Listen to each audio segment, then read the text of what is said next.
Good afternoon. This is the Steve Mazzacane podcast. We'll get going in just a minute.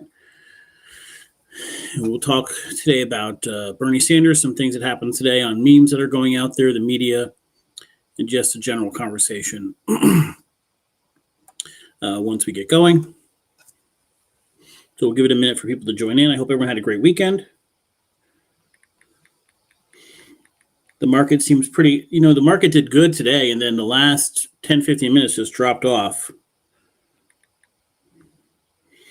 I'm looking at PayPal. PayPal, it's an amazing stock. It's below half of what it was, just a little while ago.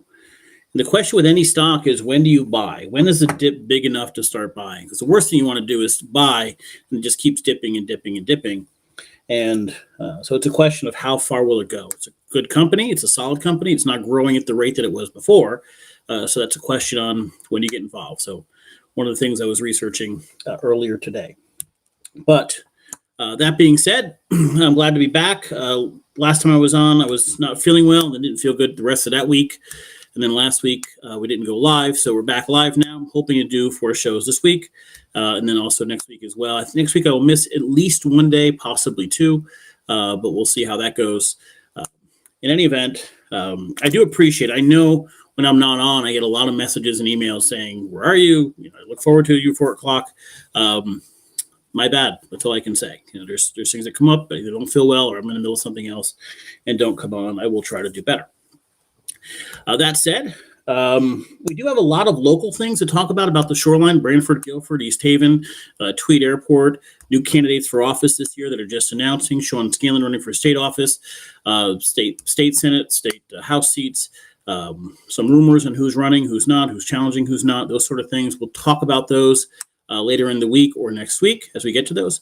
But today I'm going to give more of I don't know if it's a rant or just a personal anecdote or discussion about something that happened today.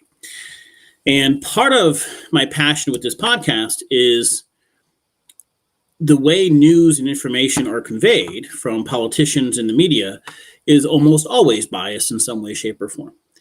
And as someone who was raised a Jehovah's Witness, I will say in a cult and left, I have a passion for seeing through the way things are presented. Very often when a politician has the end result of you supporting them or you supporting one of their measures or you supporting one of their stances, they will say things and do things that are skewed, sometimes blatantly dishonest, but sometimes just enough truth, but a lot of dishonesty mixed in to sound true. And so now in an age of social media, we have memes and bumper stickers and relegating very complicated topics to 8, 9, 10 words. We throw around words that are like, everybody knows this. This is obvious. How could you not agree with this? Until we stop and ask ourselves, why are things the way they are? And when we are accurate about researching and looking into issues, that's when you can get real change. Using a bumper sticker, using a meme, a talking point from a speech is not an effective way to begin a real intellectual conversation about things that need to change. It's an effective way to rile up your base. We saw Trump do that, and we saw, in my opinion, the counterpart on the Democratic side of Trump is Bernie Sanders. And Bernie Sanders talked about income inequality and all these other issues, but he rarely talked about solutions. And so there's a phrase I use, and it's called describing the water. As in, we're drowning and you're describing the water. Instead of giving us a solution, you're telling us how bad things are. And people relate to that. And so especially younger people became Bernie fans. And he would go up there and say, this is unfair and the rich are terrible and this is all happening. And there may be some underlying truth to those things, but he didn't really offer solutions. Compare that to, for example, to Elizabeth Warren, who didn't gain nearly as much traction, who was far more educated in how she went about discussing economic inequalities, discussing economic issues. And so at times, while I may disagree with her, I find her to be far, if we're staying on the left side of the Democratic side, she's far more informed and actually has solutions and ideas as opposed to just memes and bumper stickers to rile up the base. So on occasion, I follow Elizabeth Warren and Bernie Sanders, and I don't follow Trump, but a few Republicans as well, just to watch the bases go crazy. And so a meme was put up today by Bernie Sanders. We talk a lot about taxation. We talk a lot about income inequality on this podcast. And it just, as soon as I read it, it was kind of angering at the level of misinformation in it. And then as soon as you comment on it, you are attacked mercilessly by his faithful. And so I think I can show this on screen. I'll read it if not. I just put it up on the podcast if you're watching. Bernie Sanders posted this afternoon. He says, true tax rate for the 25 richest people in the United States, 3.4%. Average tax rate for a nurse, 24%. You know what? A nurse should not pay more in income tax than a billionaire. How's that for a radical idea? So that's what he posted. True tax rate for the 25 richest people in the United States is 3.4%. Average tax rate for a nurse, 24%. You know what? A nurse should not pay more in income tax than a billionaire. How's that for a radical idea? And it's hard to disagree with that. Of course, a nurse should never be paying more than a billionaire is. And they're rich. Of course not. But there's a significant problem with putting that out there. First of all, I'll put it back on the screen. The 25 richest people in the United States. When we establish who is rich, we're not using income. We're using wealth, their net worth. What are they worth? So they may make $100 million a year. I don't know. They can make $0 a year. Elon Musk, for example, takes $0 salary. His net worth is billions, right? Because net worth is your total assets versus your total liabilities. The average person, I'll take this down, your net worth is the value you have in your house, the value of your house minus what you owe on it, the value of your 401k, the value of the money you have in the bank minus what you owe, the value of any assets you have, your cars, what have you, minus credit card bills, what you owe on them. All of those things put together, you have your net worth. Now, the problem with using the 25 richest people as an example is that we don't fundamentally tax net worth. Our tax system does not tax net worth, period. That's not a question. We don't tax it. We tax money when you make it. And you benefit from this. Most of our listeners, readers, watchers, what have you, benefit from the fact that we don't tax your 401k.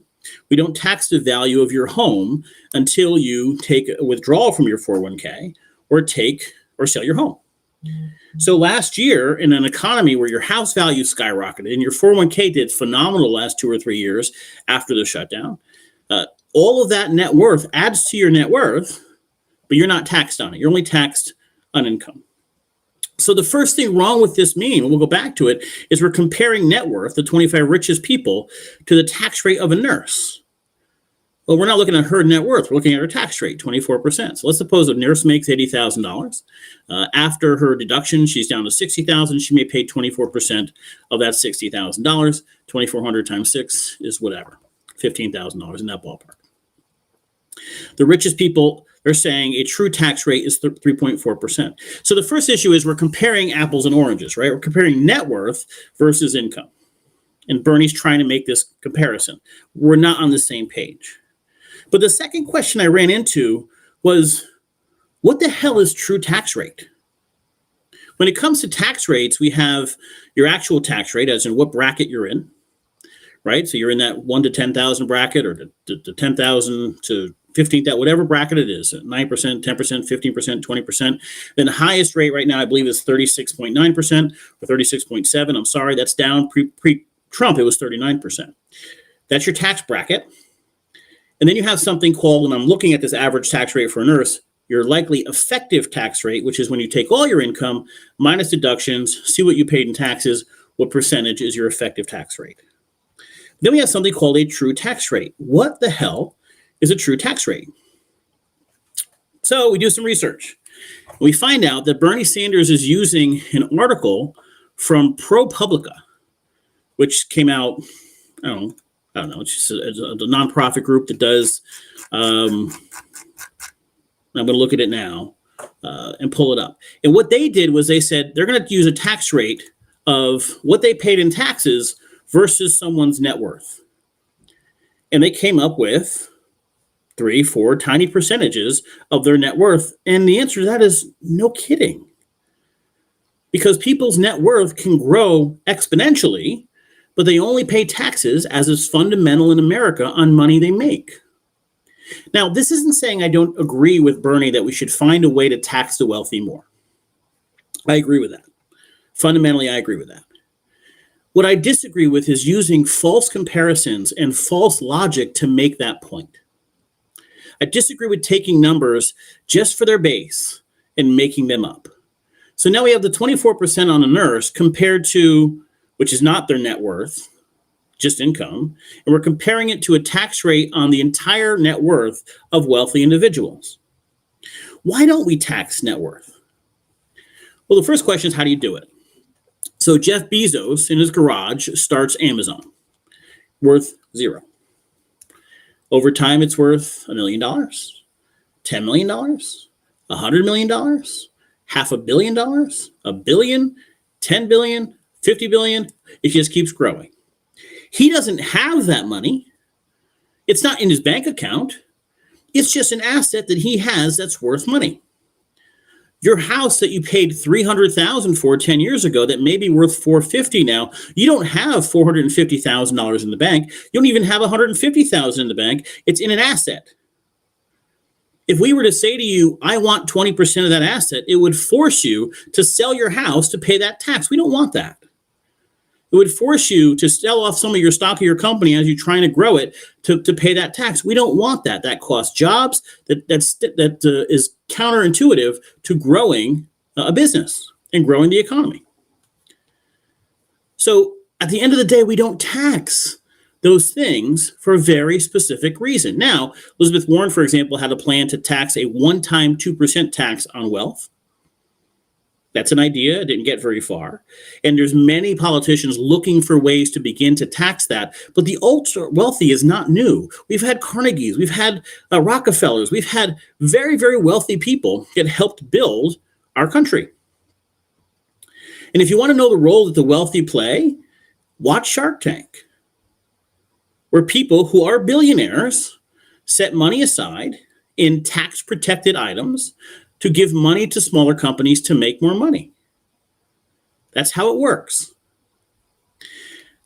But using false narratives and false information and false numbers to make a point that you might agree with is a problem. And it's especially a problem because the people who should be most critical of Bernie Sanders are Bernie Sanders supporters.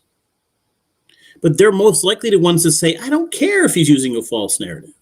I don't care if he's comparing apples and oranges, and this is not an intellectually honest discussion. I agree with his point, so I agree with him, and I will attack anybody who feels differently. And the Trump people do the exact same thing.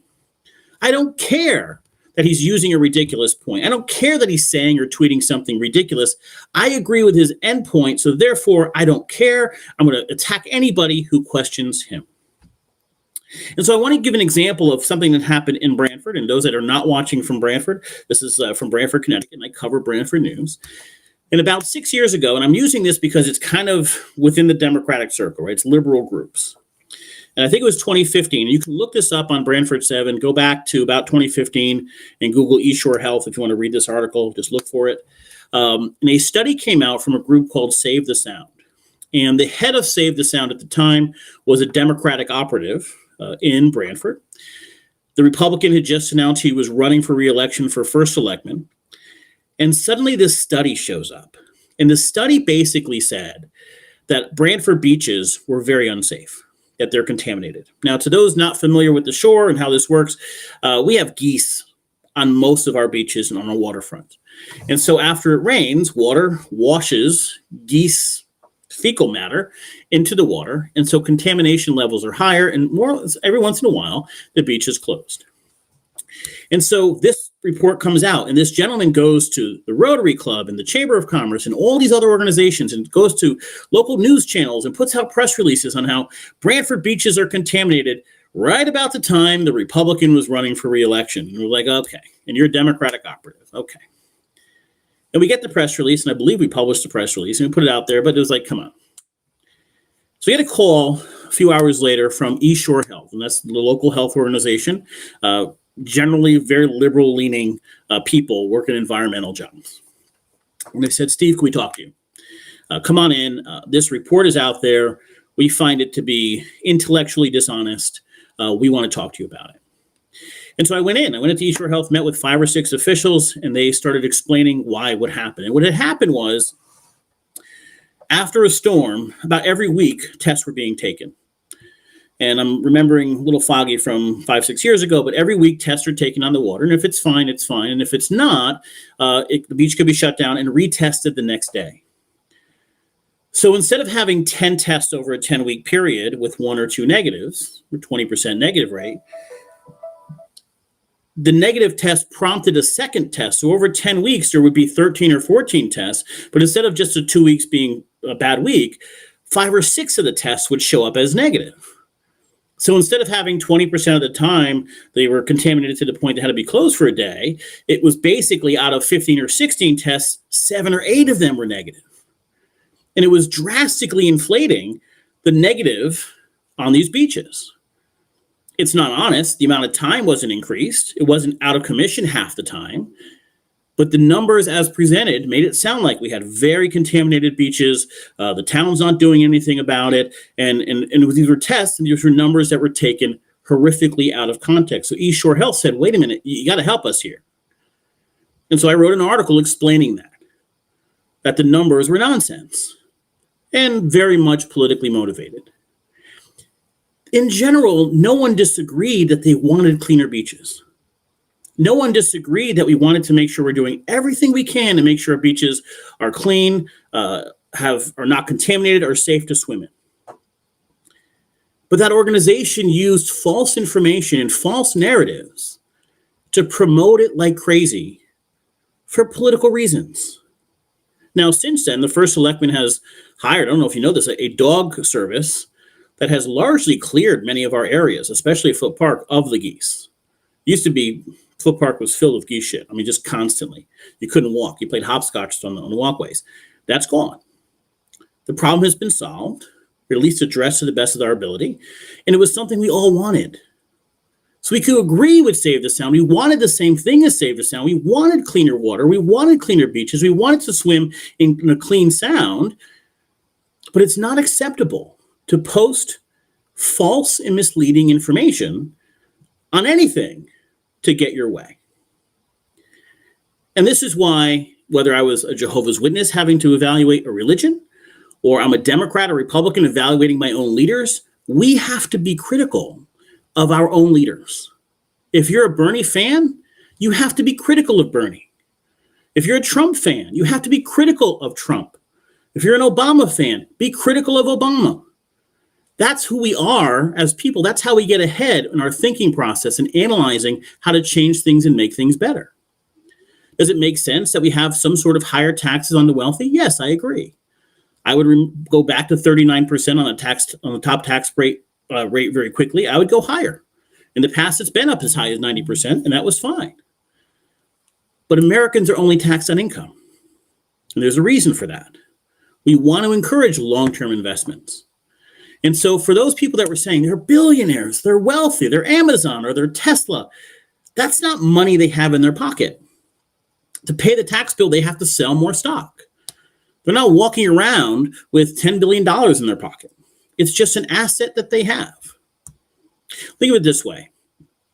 Amazon grew from 0 to almost $1 trillion in 10 years.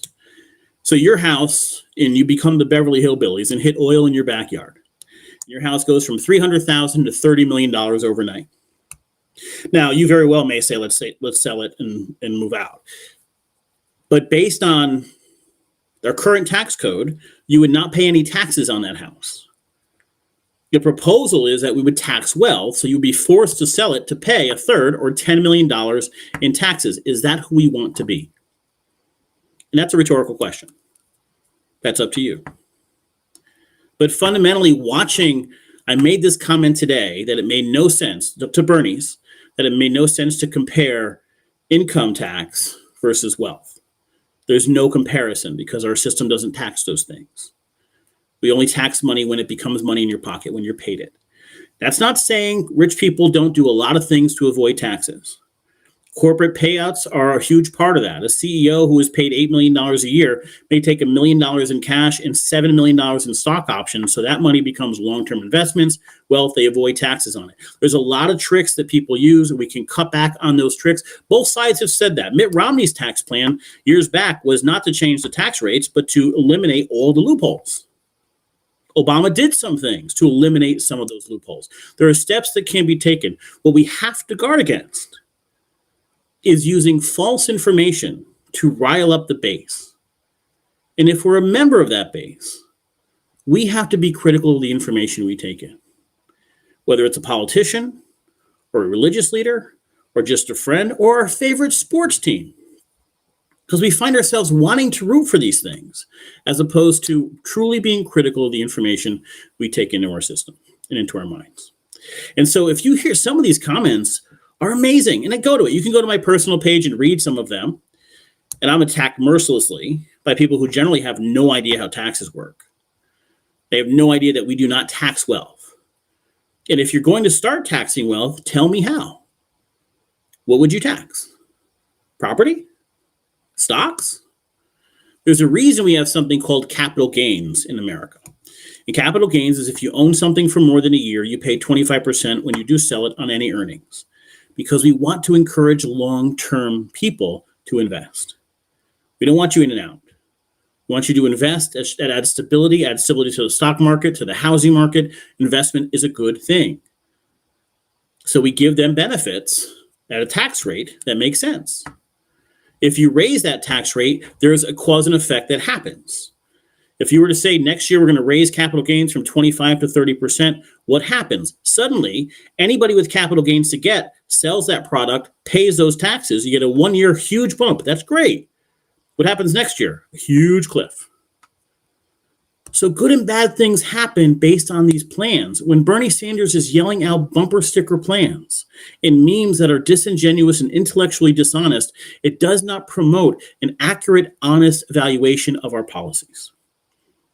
When a body that is trying to keep clean water comes out with a false narrative, with information which is horrifically untrue, very, very skewed, to the point that eShore Health has to come out and say that's not true, it takes away from real, honest discussion on an issue. And that's what's happening in our political discourse. We have politicians willing to throw things out there out of context or just made up, because they want very complicated issues to fit on a meme or a bumper sticker. And it's my hope through this podcast or Branford 7 or just in conversations on social media that we begin to become more critical. I can't solve the problem alone. I'd like to. My head isn't quite big enough to have that kind of ego. But if we can start it, we can start it. And if there are questions or comments, please send them in. I'd be glad to go back and forth with you. Or go to my personal page, Steve Mazzacane on Facebook, and read some of the dialogue. And it's funny. You're called every name in the book if you're critical of something said by someone they're fans of. If you go to a Trump page and you're critical of Trump, no matter how accurate you are, you will get attacked like crazy.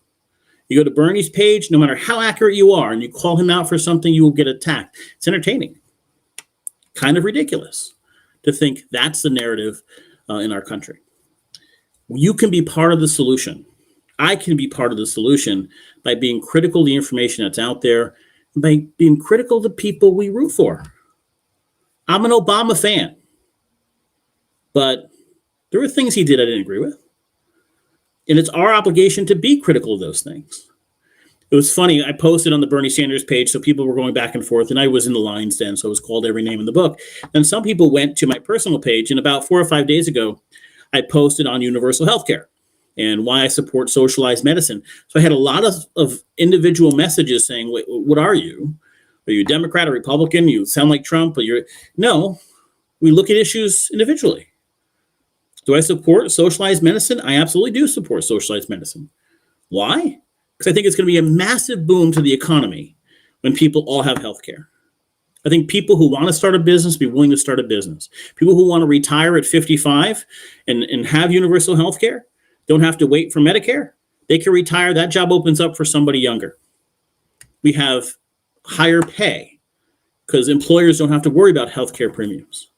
It could be a massive boost to the economy.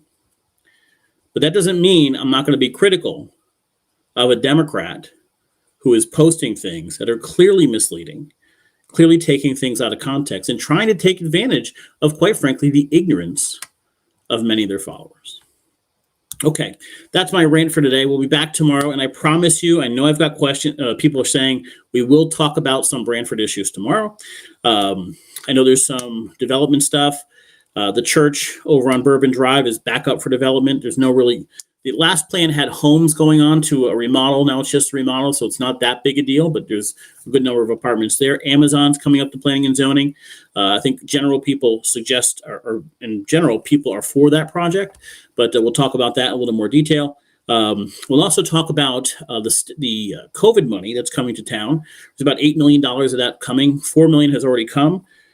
Just last month, I believe January 10th or 7th in that ballpark, we got final guidance on how we can spend that money. So a lot of nonprofit groups are looking to the town saying, what's the process? And the town is discussing the ways to go through that. The first selectman has said all the monies will go through the Board of Finance and the RTM. So we're going to have basically the budget process to decide what groups get money as part of that.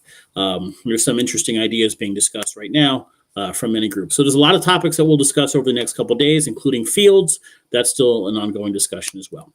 Guys, thank you very much. I'll do my best to be on tomorrow at 4 o'clock. If there are questions or comments, please send them in. I'd be glad to discuss them or research them. And as always, have a great night. I'll see you tomorrow at 4.